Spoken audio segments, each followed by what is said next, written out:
mon offrande. Bien-aimés fils de Dieu, et que sur moi descend la flamme du Saint-Lieu. Alléluia. Oui, accepte de mon offrande. Il faudrait bien que notre offrande aussi soit un parfum de bonne odeur au Seigneur. Pour que l'offrande puisse être agréée, l'offrande doit plaire à Dieu. Alors, au Mont Carmel, les premiers adorateurs ont fait comme ils voulaient. Ce n'est pas en se scarifiant, en se jetant à terre, en pleurant, en versant même des larmes de sang, que nous allons obtenir quelque chose du Seigneur. Il faut que notre offrande puisse être agréée. Alors ils sont scarifiés, ils ont crié, ils ont fait tout. Et Élie leur disait, mais votre Dieu est-il sourd ou muet? Comment se fait-il qu'il ne vous répond pas? Il a fallu que Élie puisse remettre de l'ordre. Il a remis les pieds à leur place. Il a fait la chose comme Dieu voulait que la chose soit faite. C'est à partir de ce moment-là que l'offrande a été agréée par Dieu. Que le feu est descendu du ciel et a consumé l'offrande. Oui, c'est important. Que Dieu nous aide. Que Dieu nous bénisse. Et que vraiment Dieu puisse nous orienter à connaître nos missions. Parce que très souvent, les chrétiens ne savent pas le chrétien, c'est qui, c'est quoi. Quelquefois, on a oublié de retourner à l'ABC. Qui est c'est-à-dire la mission même du chrétien? C'est quoi sa mission? C'est premièrement d'annoncer la bonne nouvelle de Jésus-Christ. Ça, beaucoup de chrétiens ne savent pas le faire. Quand tu acceptes Jésus-Christ comme ton Seigneur, ton Sauveur personnel, que tu prends ton engagement, que tu dis je veux marcher avec lui, tu as des missions, tu as des droits, mais tu as aussi des obligations. Tu as des missions. Et l'une de tes premières missions, je dirais même la première mission que le Seigneur a envoyée, c'est de dire allez faire de toutes les nations des disciples. Vous comprenez? Donc, tu dois annoncer la bonne nouvelle du Seigneur Jésus-Christ. Dites amen à ça. Et que Dieu nous aide. Ensuite, tu dois témoigner que Jésus-Christ est la vérité, est le chemin et est la vie éternelle. Ta vie doit témoigner cela. Oui. Parce que c'est bien beau de chanter les cantiques. Mais il faut aussi que nos vies reflètent les cantiques que nous chantons. Ça, c'est aussi important. Ta mission, alléluia, c'est d'annoncer la bonne nouvelle. La bonne nouvelle de Jésus-Christ. Ensuite, tu témoignes que Jésus-Christ est le chemin, le seul chemin, est la seule vérité, et Jésus-Christ est la vie éternelle. C'est ça le chrétien. Hein? C'est ça offrir une bonne offrande au Seigneur. Amen. Ensuite, comme tu es disciple de Jésus-Christ, par toi, Jésus-Christ aussi fait d'autres disciples. Dites amen à ça. Amen. Un disciple fait des disciples. Alléluia. Je recommence. Comme tu es disciple de Jésus-Christ, alors par toi, d'autres disciples viennent à Jésus-Christ. Pas à toi, mais à Jésus-Christ. C'est cela un chrétien. Maintenant, depuis que nous sommes là, nous avons envoyé combien de disciples à Jésus-Christ? Si nous sommes disciples, nous avons envoyé combien de disciples? Avons-nous annoncé la bonne nouvelle de Jésus-Christ? À qui? Vous voyez? Un chrétien, il n'est pas chrétien de nom. Mais c'est une vie. C'est un sacerdoce. C'est une consécration. C'est un engagement. Dites Amen. Que Dieu nous aide. Donc, il annonce la bonne nouvelle de Jésus-Christ. Il témoigne que Jésus-Christ est le chemin, la vérité et la vie. Et puis, comme il est disciple, et disciple de Jésus, alors il amène d'autres disciples à Jésus. Un disciple fait des disciples. Un homme, il fait aussi des hommes. Un chien, il fait des chiens, ou des chiots, bien etc. Un chat, il va faire des chats. Que le Seigneur vienne à notre aide. Lisons dans Matthieu. La mission d'un vrai chrétien ici-bas. Lisons dans Matthieu. Nous sommes pas en train de raconter des blagues. On n'a pas le temps. Dans le livre de Matthieu, au chapitre 28.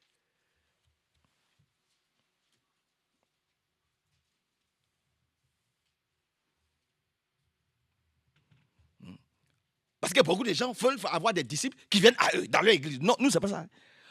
Un disciple, il fait des disciples pour Jésus. C'est comme ça c'est écrit. Là, il dit dans Matthieu chapitre 28, on peut aller rapidement, on peut prendre le verset 19. Il a dit,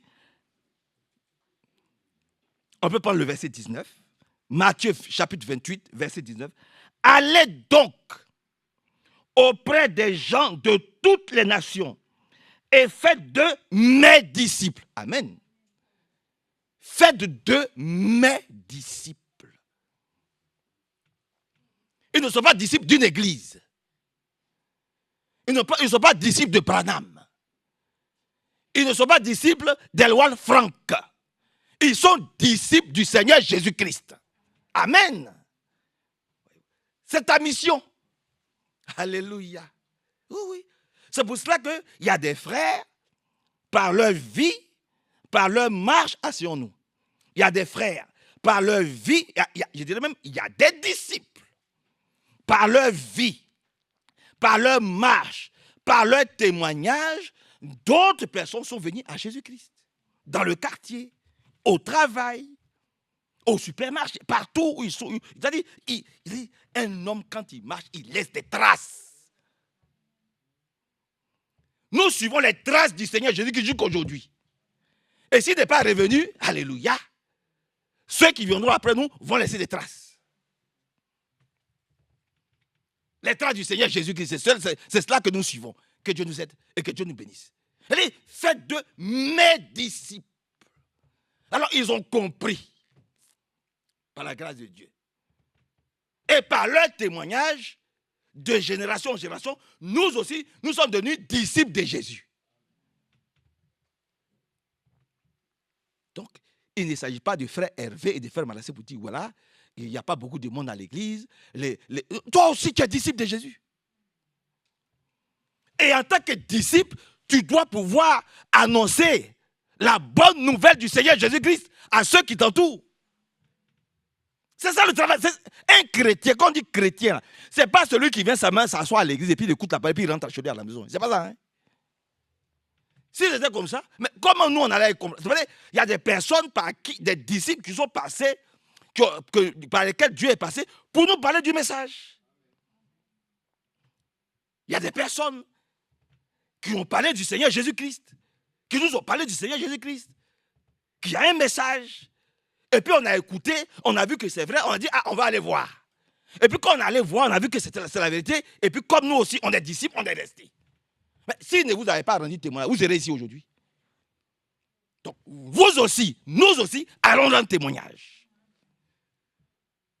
Comme ceux qui ont fait qu'on est là aujourd'hui, nous avons rendu témoignage et qu'on a accepté Jésus. Donc nous aussi allons rendre témoignage. Il ne s'agit pas de dire, voilà, il n'y a personne à l'église, on n'est pas beaucoup, mais c'est à cause de toi. On attend tes prières, on attend mes prières, on attend tes jeûnes, on attend mes jeûnes, on attend que chacun de nous, nous tenons debout sur la brèche pour intercéder jusqu'à ce que les derniers rentrent dans la bergerie et qu'ensemble nous puissions nous préparer pour aller en enlèvement. Que le Seigneur nous aide. Que Dieu nous bénisse. Au nom du Seigneur Jésus-Christ. Allez, on peut aller aussi dans le livre de Marc. Dans le livre de Marc au chapitre 16. Frère Franck nous a dit toujours, quand vous lisez toujours 2 ou 3 versets. Nous sommes des domestiques. Donc nous écoutons ce que l'homme de Dieu nous a dit. Dieu nous a fait grâce. Alléluia. Nous avons eu, je dirais, un bon maître. Amen. Bon, le maître, c'est le Seigneur Jésus-Christ. Vous comprenez ce que je veux dire. On a eu Dieu nous a fait grâce de nous asseoir au pied du serviteur fidèle et prudent. Un homme que Dieu connaît, que Dieu a appelé de façon authentique. Et puis, il nous a appris comment on lit la Bible. Il a rendu le témoignage à la crevé là-bas. Il nous a appris comment lire, comment faire. Il dit, quand tu dis quelque chose, il ne faut pas dire seulement un verset, il faut aller des versets bibliques. Un verset biblique. C'est comme ça. Amen. Que son beau nom soit loué. Parce que si on s'arrête seulement à Matthieu 28, 19, il faut aller en profondeur. Maintenant, Marc 16, verset 15 nous dit quoi? Marc chapitre 16. On peut commencer à partir du verset 14. Marc 16, verset 4. Enfin, Jésus se montra aux 11 disciples pendant qu'ils mangeaient. Il leur reprocha de manquer de foi. Vous voyez? Il leur reprocha de manquer de foi. Il parle à ses disciples. Et c'est le même Jésus qui nous parle aujourd'hui au travers de sa parole. Il dit, nous manquons de foi. Et c'est vrai. C'est pour ça que les disciples ont dit, Seigneur, augmente-nous la foi. Et aujourd'hui encore, nous allons lui demander, Seigneur, augmente-nous la foi. Pour que nous puissions croire comme toi tu as cru. Toi, Jésus, notre modèle. Pour que nous puissions croire comme toi, Jésus, tu as cru. Augmente-nous la foi. Parce qu'il a fait le reproche que, voyez-vous, il manquait de foi. Seigneur, viens à notre secours. Voyez-vous, il dit, il leur reprocha de manquer de foi et de n'être obstiné à ne pas croire ceux qu'il avait vu vivant. Jésus est vivant. Nous adorons un Dieu vivant, un Dieu puissant, omnipotent, omniprésent, omniscient. Rien n'est comparable au Seigneur Jésus-Christ. Et rien ne peut lui être comparé par la grâce de Dieu. C'est l'unique seul vrai Dieu. Et comme nous l'avons dit, un vrai chrétien, il rend témoignage que Jésus est le seul chemin si tu veux être sauvé. Jésus est la seule vérité si tu veux être sauvé. Jésus est la seule vie éternelle. En dehors de Jésus-Christ, tu vas échouer. C'est lui la vie éternelle. Amen. Donc, Seigneur, augmente-nous la foi. Comme tes disciples te l'ont demandé par la grâce de Dieu. Et ne nous obstinons pas à ne pas croire que Jésus est vivant. Jésus est vivant. D'ailleurs, le vrai vivant même, c'est lui. C'est lui la vie éternelle. On vient de le dire, c'est lui la vie éternelle. L'homme passe. Alléluia. Mais Jésus qui est la parole, il demeure. À jamais. Et à jamais. Par la grâce de Dieu. Maintenant vient la chose. Verset 15. Puis il leur dit, allez dans le monde entier annoncer la bonne nouvelle à tous les êtres humains. Voyez-vous? Allez. Mais les chrétiens aujourd'hui, ils ne savent pas ce que c'est que rendre témoignage du Seigneur Jésus-Christ. Tout doit tourner autour de leur petite personne. Je dois être heureux, je dois être heureuse. Je dis, tout doit être doux. Tout doit être simple. Ils doivent nager, c'est-à-dire dans l'abondance. Non. Mais écoutez, la Bible dit, un homme là, quand il veut récolter de bons fruits, il fait quoi? Il doit d'abord cultiver son champ. Il va y travailler à la sueur de son visage. C'est écrit comme ça.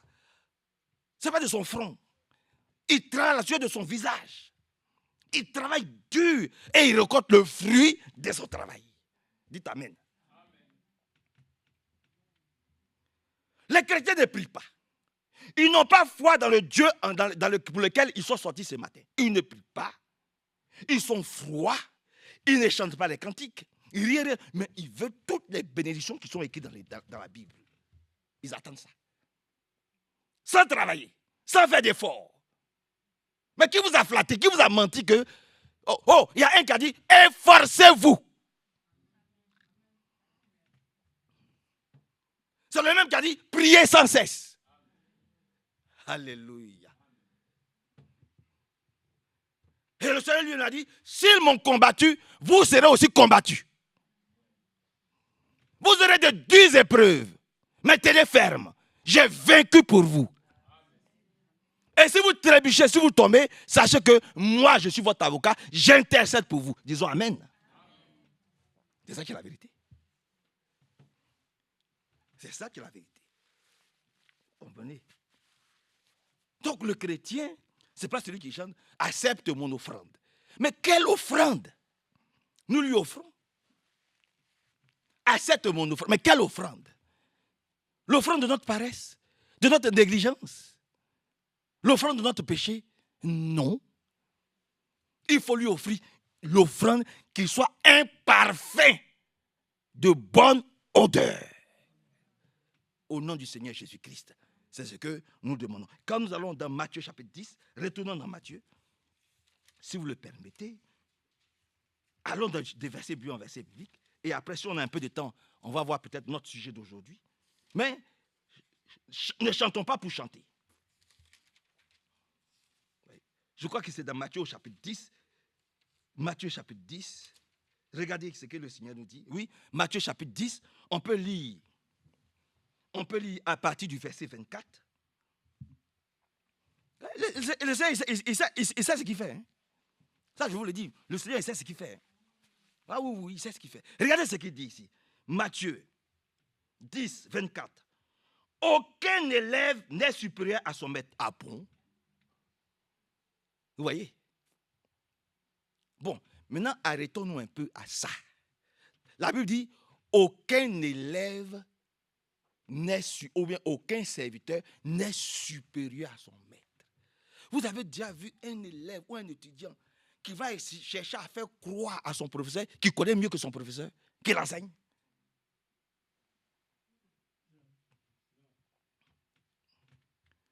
Mais vraiment que Dieu nous aide à changer. Hein? Lui-même, lui qui est le maître, lui, Jésus qui est le maître, il n'avait pas de maison. Il dormait dans les jardins publics. Il n'avait pas de maison. Il n'avait pas de toit. Il allait ça et là. On l'invite ici, il mange. On l'invite ça ici, il mange. On l'invite ici, il mange. C'était difficile pour lui. On l'insultait. On crachait sur lui. On le traînait dans la boue.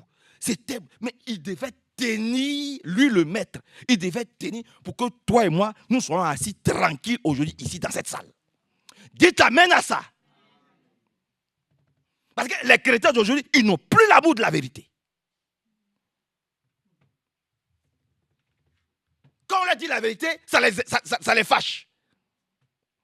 Lui qui est le maître, regarde, essaie de retracer sa vie.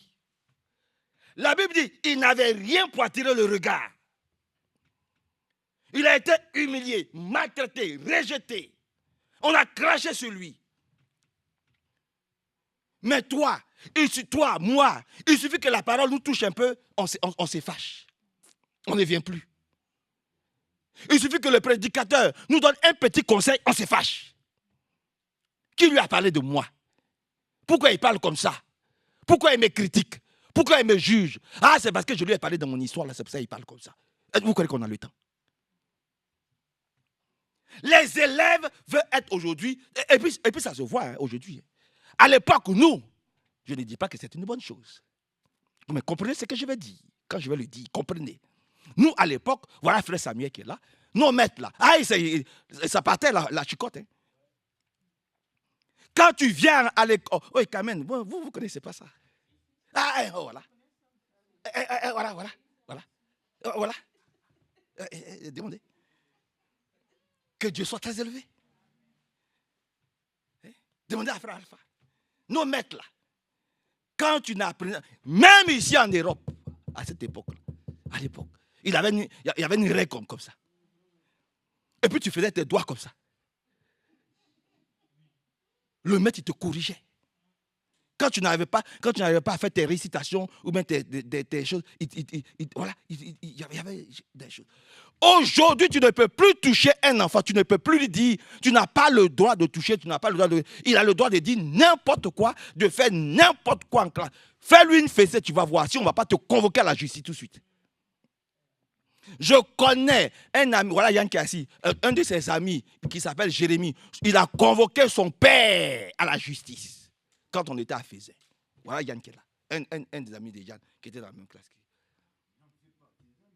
Mais bien sûr, je suis d'accord avec toi. Voilà. Vous comprenez? Même dans les choses naturelles aujourd'hui, les enfants sont devenus, ils croient qu'ils sont supérieurs à leurs professeurs, ils sont supérieurs à leurs instituteurs, ils sont supérieurs à leurs prédicateurs. Non, on ne sait pas prêcher, et ils savent mieux prêcher que nous. Nous que Dieu a établi ici. Ça, c'est quelle prédication, ça? Mais c'est ce qui est bon pour toi. Dites Amen. Et que Dieu nous aide, nous bénisse, nous tous. Même aujourd'hui, tu ne peux plus parler. On dit désobéissance, rebelle, désobéissance. Même aujourd'hui. Vous voyez ça?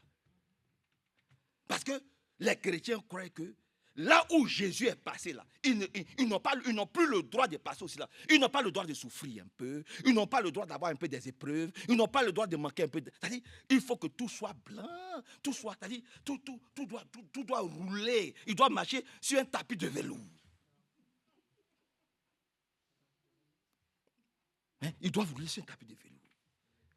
Si dès qu'il y a une petite épreuve, Seigneur, ça commence à pleurer, ça commence à pleurnicher. Seigneur, c'est quoi cette épreuve? Seigneur, qu'est-ce qui m'arrive?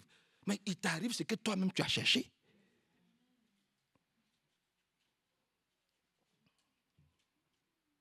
Il t'arrive ce que toi-même tu allais chercher.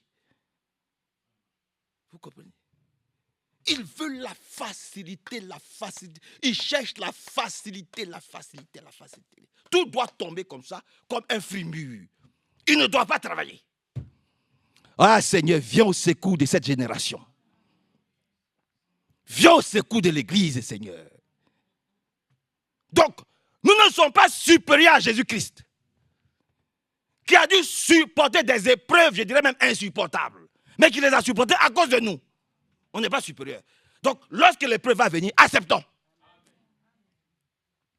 Et crions, Seigneur, viens à mon secours. Parce que si toi, tu permets que je puisse passer par cette épreuve, tu es aussi celui qui est capable de m'en délivrer. Au nom de Jésus-Christ. Donc, je recommence. Aucun élève n'est supérieur à son maître. Aucun serviteur n'est supérieur à son patron. Vous comprenez? On n'est pas supérieur à nos responsables. Si on le nomme responsable, c'est parce que Dieu a jugé bon qu'il soit responsable, notre responsable. Ce n'est pas parce qu'il n'est pas chrétien que vous allez lui manquer de respect. La Bible n'a jamais dit ça. La Bible déclare que vous devez respecter vos responsables.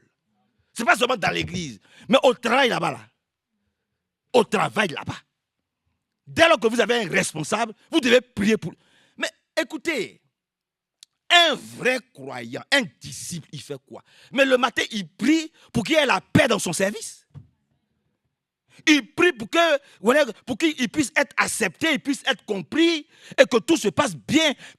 C'est-à-dire, il prie pour que Dieu incline le cœur de tous ses responsables en sa faveur. Dites Amen.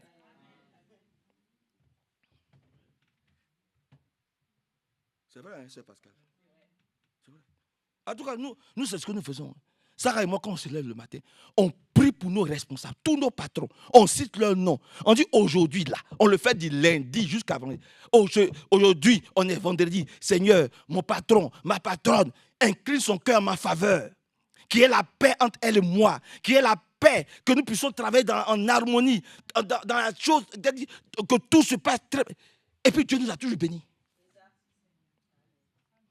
Mais si tu dis que c'est un païen, il ne connaît pas Dieu, tu ne pries pas pour lui, Tu ne te prépares même pas pour le Seigneur, protège-moi quand je vais prendre ma voiture, qu'il n'y ait pas d'accident, quand je vais prendre le bus, qu'il n'y ait pas d'accident, et puis tu arrives au travail, mais les combats qui vont arriver, mais tu ne pourrais pas. Tu ne pourras pas. Nous sommes en train de voir qui est le vrai disciple de Jésus-Christ. Il prie. Il prie même pour ses ennemis. Il prie pour les personnes qui ne l'aiment pas. Il prie. Alléluia. Il n'y a pas de haine dans son cœur. Mais quand tu le fais, là, tu vas voir que Dieu même va enlever la haine que tu avais contre lui. Dieu va mettre l'amour de cette personne dans ton cœur. Donc, aimons tout le monde. Aimons ceux avec qui on travaille. Même s'ils nous persécutent, aimons-les. Prions pour eux. Prions pour elles. Que le Seigneur incline leur cœur en notre faveur. Vous allez voir qu'il va y avoir un grand changement dans le service. Que Dieu nous bénisse. Avançons un peu.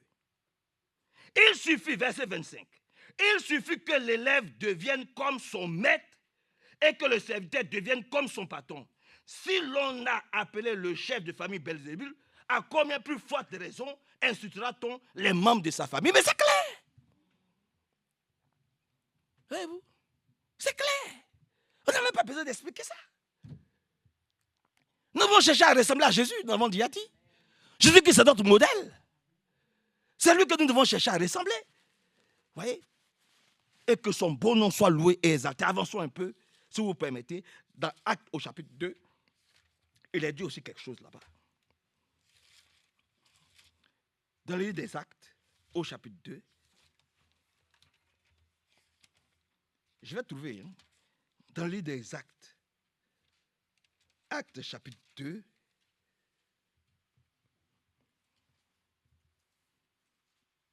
Regardez ce qui est mis ici.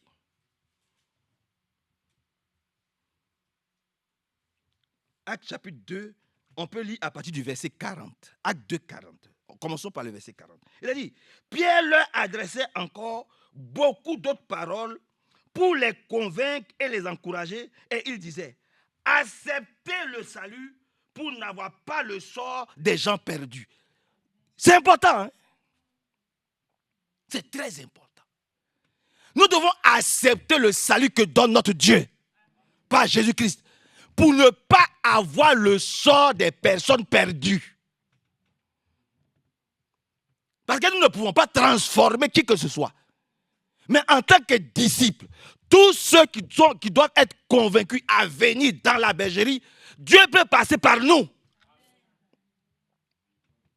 pour gagner d'autres disciples.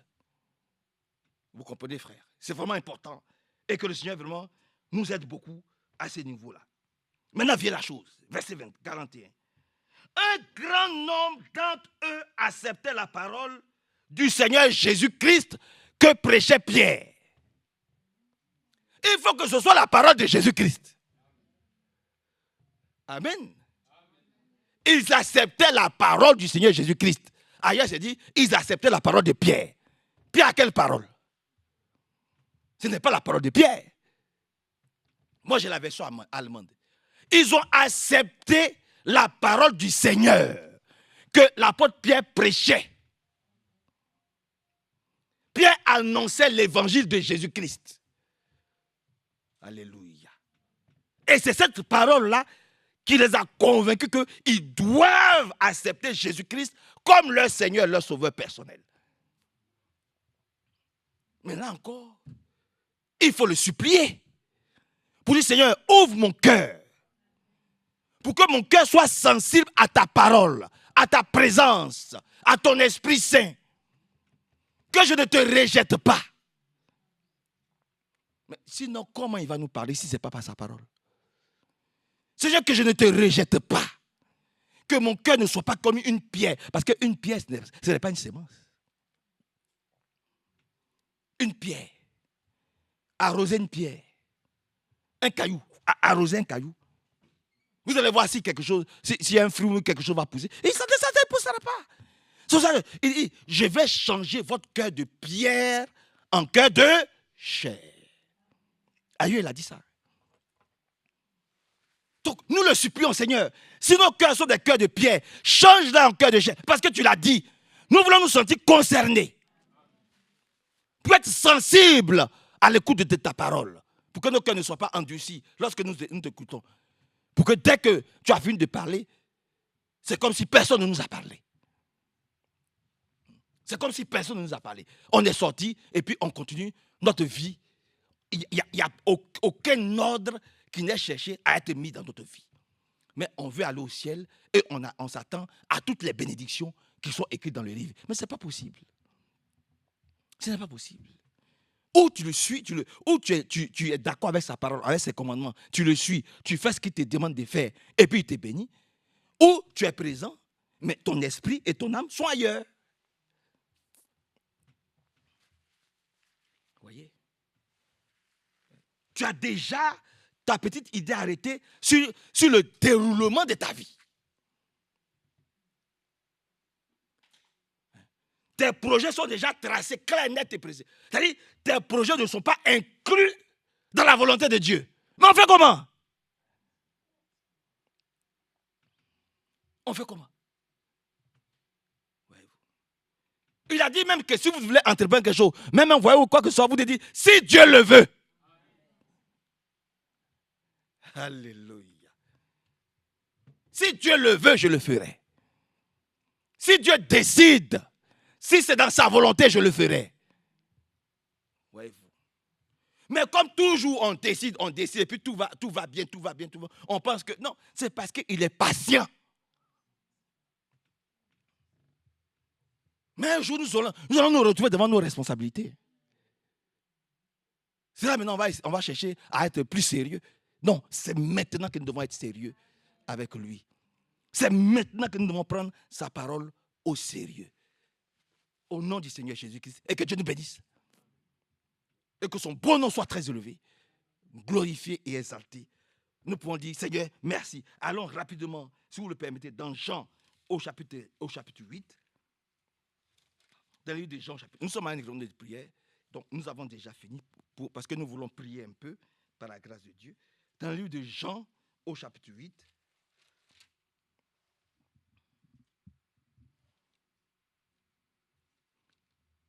Regardez ce que Jésus-Christ nous dit encore aujourd'hui. Jean 8, 31.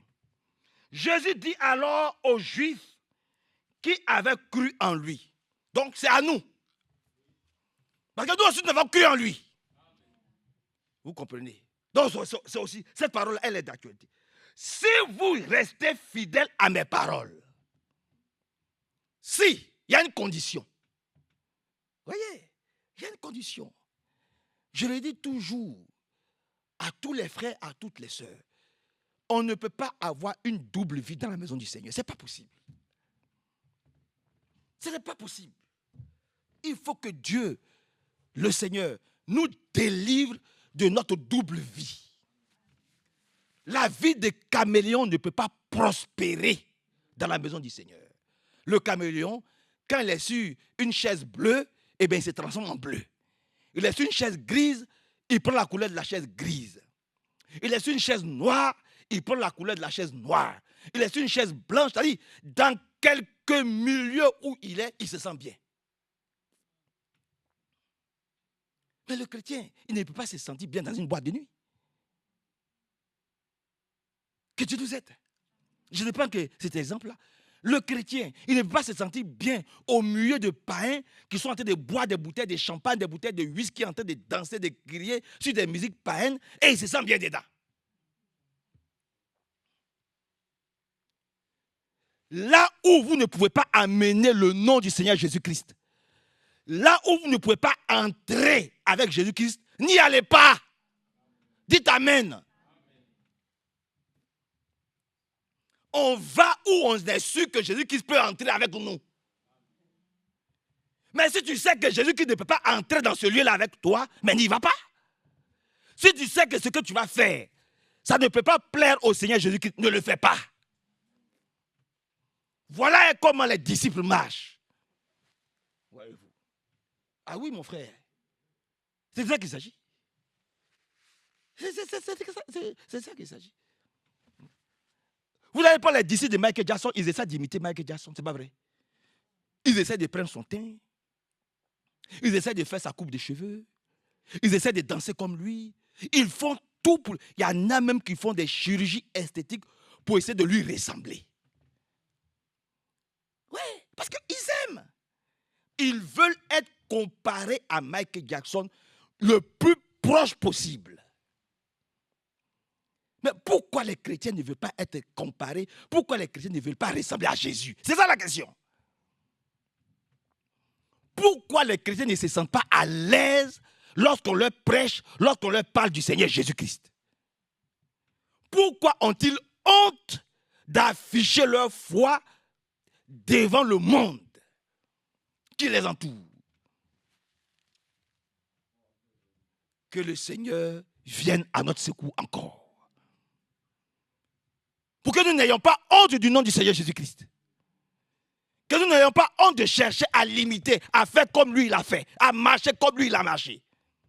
Dans ses pas ensanglantés, marcher dans ses traces. Que Dieu nous bénisse. Que son beau nom soit vraiment très élevé, exalté et célébré. Alors il a dit aux Juifs qui avaient cru, si vous restez fidèles à mes paroles, vous êtes vraiment mes disciples. Alléluia. Si vous êtes fidèles à mes paroles. Ailleurs, il a dit, si vous croyez dans mes paroles, et que mes paroles demeurent en vous, demandez quoi que vous voulez, et cela vous sera accordé. Mais les paroles du Seigneur ne demeurent pas en nous. Et c'est nous qui voulons demander des grandes choses. C'est quand même, que Dieu nous vienne en secours, je vous le dis, que le Seigneur vienne nous aider. Si mes paroles demeurent en vous, alléluia. Si mes paroles sont en vous, c'est-à-dire si vous pratiquez, si vous aimez, parce qu'avant on doit aimer la chose. On doit aimer la chose. C'est Evelyne. La chose ne doit pas être comme une obligation. Mais on aime la chose. Voilà. On aime la chose. C'est pour ça qu'on la pratique. Et dès lors que tu aimes la chose, ça devient facile. Mais c'est quand tu n'aimes pas la chose que ça devient difficile de prier. Ça devient difficile. C'est-à-dire, tes genoux, c'est-à-dire, comment tu vas. C'est-à-dire que c'est comme. Mais le Seigneur, c'est-à-dire, il n'aime pas les choses qu'on fait forcer. Lisons. Il n'aime pas quand tu te forces. C'est-à-dire que quand tu te sens obligé à faire quelque chose. Il aime quand ça sort de toi-même. Quand c'est naturel. Quand tu sais que vraiment c'est quelque chose, ça te manque. C'est ta vie. C'est l'essence même qui fait marcher ta vie. C'est-à-dire que c'est ce qui nourrit ton âme. Ah, tu ne manqueras de rien.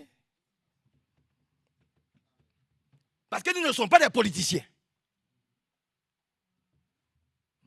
Nous ne sommes pas des politiciens. Que le Seigneur nous aide beaucoup encore, par la grâce de Dieu. Et que, voilà, il nous aide. Si nous gardons ces paroles, cela veut dire que nous sommes vraiment ses disciples. Ainsi, vous connaissez la vérité et la vérité vous rendra libre. Mais qu'est-ce que nous voulons? Nous voulons la liberté, la paix de tous côtés. C'est ce que nous désirons, la liberté. Seigneur, je suis libre, libéré de tout fardeau. J'ai la paix du cœur, j'ai la paix de l'âme, j'ai la paix de l'esprit. Malgré les épreuves, je sais que je peux me décharger sur toi. Alléluia. Que le Seigneur vous bénisse. Et le véritable chrétien aussi, il expérimente la puissance de Dieu. Ce n'est pas un chrétien à qui chaque matin on vient lui rendre témoignage de ce que Dieu a fait pour les autres. Ah, viens ma soeur, viens me rendre ton témoignage. Et puis, on lui rend le témoignage, et puis il est là. Mais lui-même, il n'a jamais expérimenté, alléluia, la puissance de Dieu. Tous les disciples expérimentent la puissance de Dieu, frère.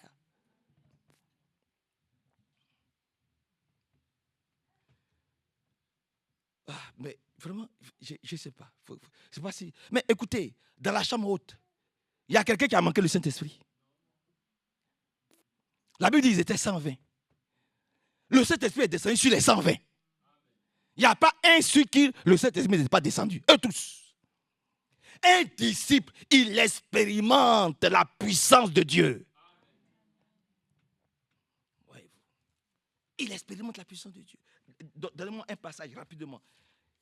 Pour aller rapide, on va prier. Hein. Il est 17h. Donnez-moi 10 minutes. C'est dans 2 Corinthiens. 2 Corinthiens. Je vais trouver. Hein, 2 Corinthiens chapitre 13. Hein, écoutez.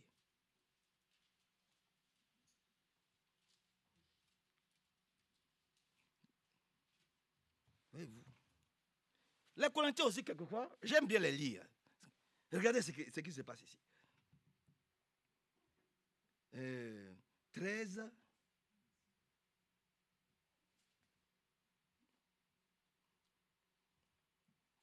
À partir du verset 2. 2 Corinthiens, chapitre 13, à partir du verset 2. 2 Corinthiens 13, 2. Il a dit, j'ai un avertissement à vous donner, j'ai un avertissement à donner à ceux qui ont péché autrefois et à tous les autres. Je l'ai déjà donné durant ma seconde visite chez vous. Mais je le répète maintenant que je suis absent.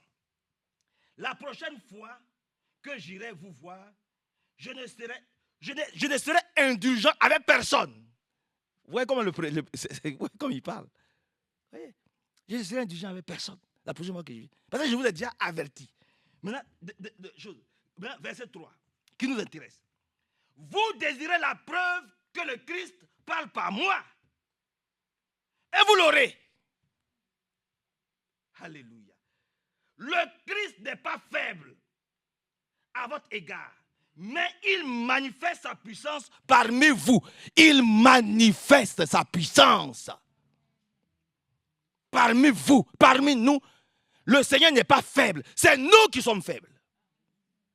Et c'est nous qui refusons d'être faibles pour que lui soit fort. Parce qu'on a toujours des subterfuges, on a toujours des calculs, on a toujours des raisonnements, on a toujours quelque chose à dire ou quelque chose à faire parce qu'on croit qu'on est plus intelligent que lui. C'est pour ça qu'on échoue toujours. Parce qu'on a toujours cherché à résoudre nos problèmes, nos difficultés, nos épreuves par nous-mêmes. Par notre force. Par nos raisonnements. Par nos calculs. Oui. C'est nous qui sommes faibles. Et c'est lui qui est fort. Acceptons-le comme le fort, le puissant. Et acceptons-nous comme faibles. Il y a un qui a dit, il faut que je diminue pour que lui croisse. Ça, il faut que tous les chrétiens de cette génération puissent le comprendre et l'accepter. Nous devons diminuer. Nous devons être faibles et laisser le fort agir en nous. Au nom du Seigneur Jésus-Christ. Vous désirez la preuve que le Christ parle par moi et vous l'aurez. Le Christ n'est pas faible à votre égard, mais il manifeste sa puissance parmi vous. Certes, quand il a été cloué sur une croix, il était faible, mais maintenant, il vit par la puissance de Dieu. Dans l'union avec lui, nous sommes faibles, nous aussi, mais nous vous le démontrerons. Nous vivons avec lui par la puissance de Dieu. Nous vivons avec lui par la puissance de Dieu. Quand nous acceptons d'être faibles et de le laisser agir, de le laisser travailler, de le laisser nous contrôler, de le laisser nous diriger, quand nous acceptons de lui être obéissant, alors il manifeste toute sa puissance. Pour nous qui sommes faibles, que Dieu nous bénisse. Puisse le Seigneur être le plus puissant, le plus fort au milieu de nous, et puisse nous être les plus faibles. Alléluia. Que Dieu nous aide. Vous pensez que Samson, avec une mâchoire d'âne, peut tuer tout seul 1000 personnes?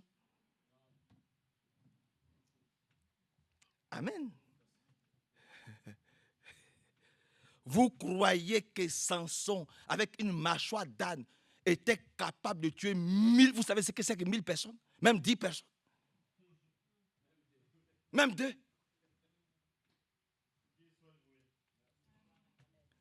Parce qu'il avait 7 nastes. Les 7 nastes, c'était les signes. Le signe qu'il avait fait alliance avec Dieu. Mais ce n'était pas lui qui combattait. Ce n'était pas à cause de ses nattes. C'est parce qu'il avait mis sa confiance en celui-là. Il était faible. Dieu était fort. Parce que lorsqu'il a ôté le signe, lorsqu'il s'est laissé tromper par un faux message, une fausse prédication venant d'une Jézabel, qui n'était pas de la même nature que lui, lorsqu'il allait écouter des choses qui n'avaient rien à voir avec la pure, saine et sainte parole de Dieu, à partir de ce moment-là, il a perdu sa force. Pourquoi? Mais parce que ses nattes ont été coupées. Et chaque fois que nous allons avoir un pied dedans, un pied dehors, chaque fois que nous avons cherché à dire, oh, je suis au 21e siècle, laissez-moi être une femme moderne, laissez-moi être un homme moderne, vous pensez que je vais tuer ma jeunesse. Mais nous, quelle jeunesse on a eu? On est venu au message, on avait 20 ans. Quand nous avons cru au message, j'avais 20 ans. Mais je pense que c'est la meilleure jeunesse que nous avons pu avoir. Vous allez prendre tous ceux qui sont venus après nous, qui ont traîné dans les boîtes de nuit, qui ont traîné avec les prostituées, qui ont traîné avec tout ça.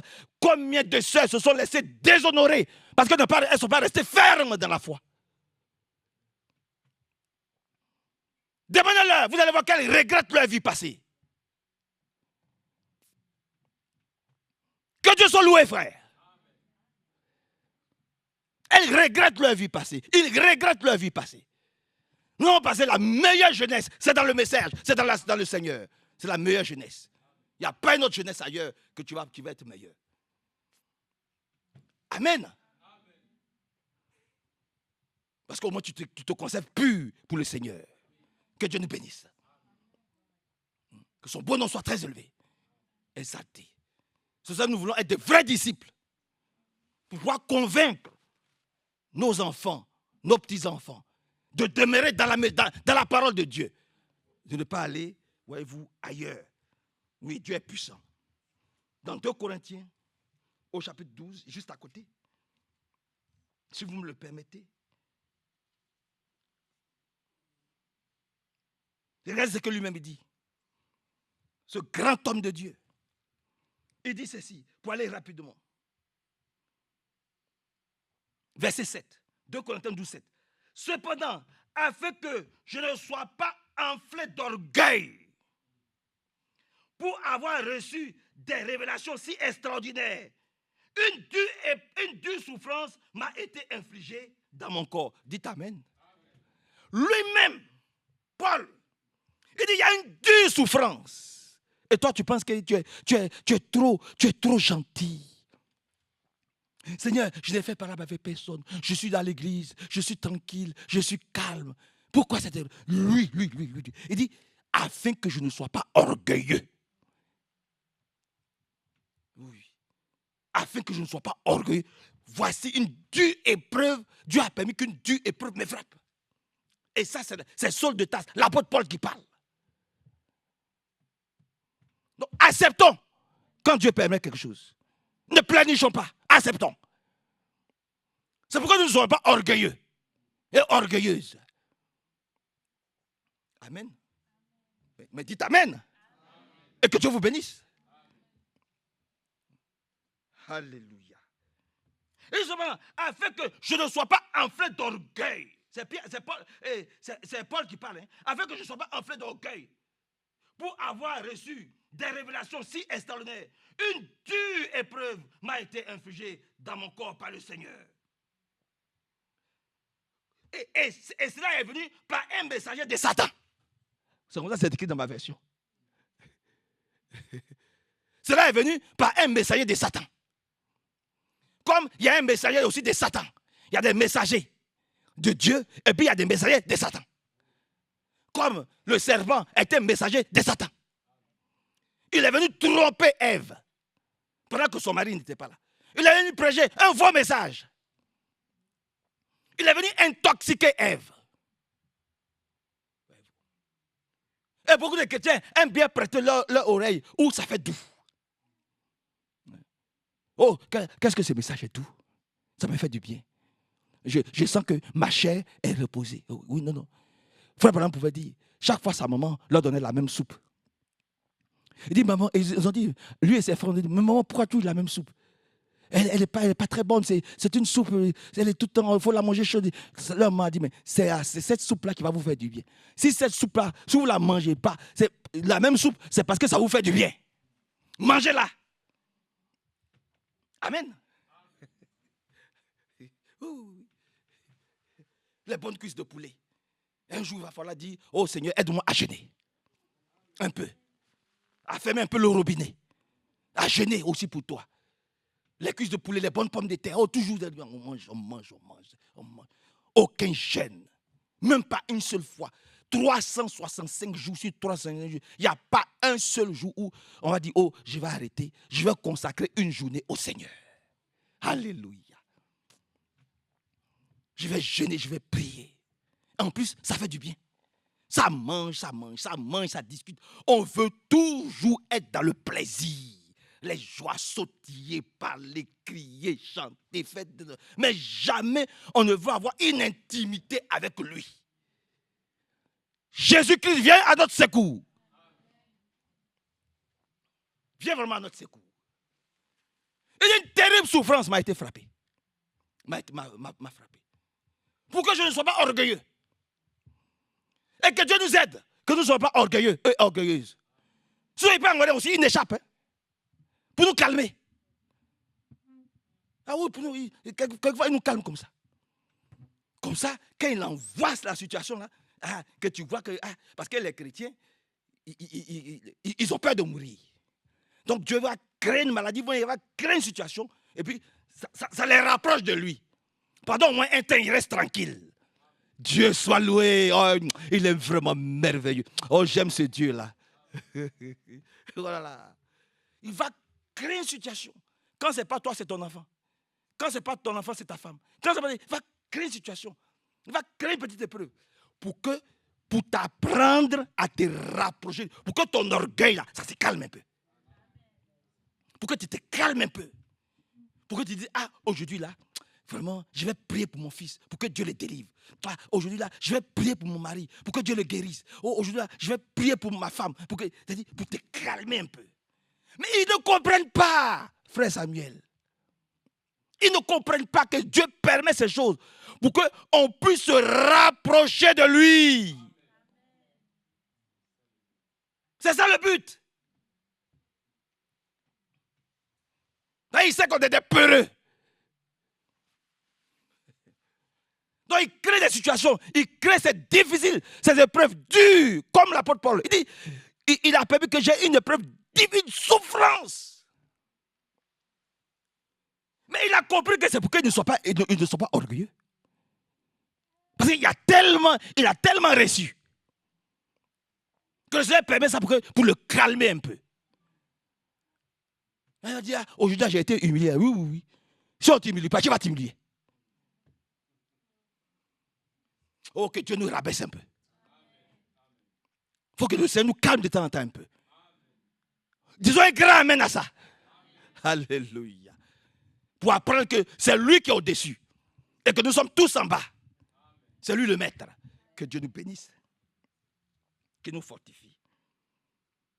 Qu'il nous aide.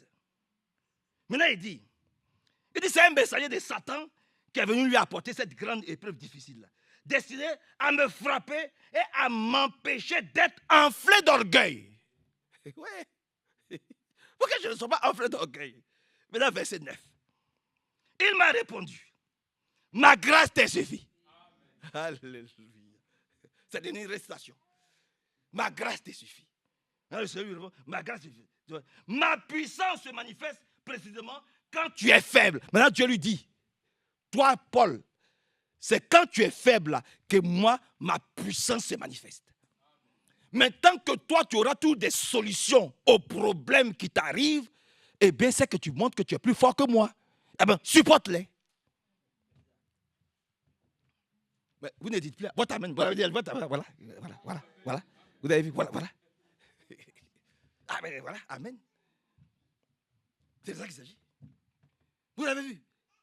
Chaque fois qu'il va avoir une épreuve, et puis tu vas te mettre devant, tu vas chercher toi-même à résoudre les problèmes, il va se mettre à côté, il va te regarder. C'est-à-dire, le diable va te malmener, il va te tourner, il va te torturer. Tu vas rester toi seul quand tu vas dire, mais qu'est-ce qui m'arrive?